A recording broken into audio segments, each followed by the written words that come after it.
Hola y bienvenidos a un nuevo video.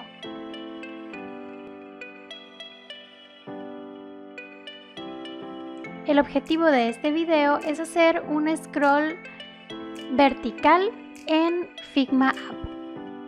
Vamos a comenzar por mostrarles este cuadro de aquí. He duplicado estas 4 géneros musicales que tenía y los he puesto aquí abajo. Todos estos están dentro de un grupo y en este caso están fuera del frame home, que es donde deberían de estar para poderlos mostrar. Si los traigo a frame home, pues se van a ocultar. Lo primero que voy a hacer es eso, traérmelos nuevamente a frame home. Después voy a arrastrar la barra de navegación hacia arriba del frame home, perdón, hacia arriba de géneros musicales. Y ahora lo que voy a hacer es lo siguiente. Voy a dar clic derecho sobre géneros musicales, voy a darle Frame Selection.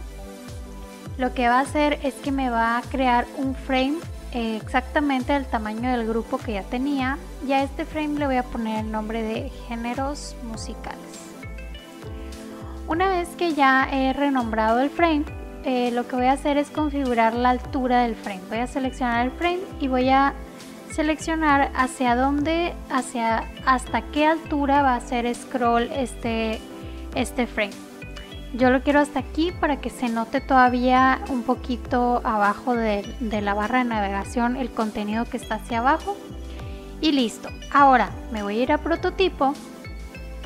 Voy a seleccionar en Overflow Behavior Vertical Scrolling. Vertical Scrolling va a ser para scroll vertical, Horizontal Scrolling va a ser para el scroll horizontal. También podríamos configurarlo combinado. Lo voy a dejar en vertical y vamos a ver cómo se comporta. Voy a ir a ver la previsualización. Y una vez que se carga nuestra previsualización, podemos hacer el scroll y vamos a ver que es encima del contenido.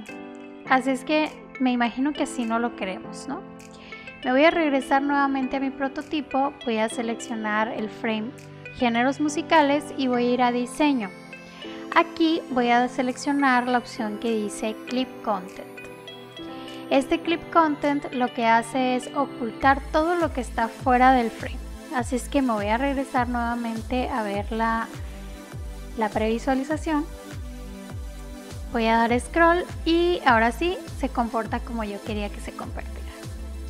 Y listo, hemos aprendido cómo hacer un scroll horizontal, un scroll vertical con la ayuda de Figma App. Espero que les haya servido muchísimo y nos vemos en el próximo video.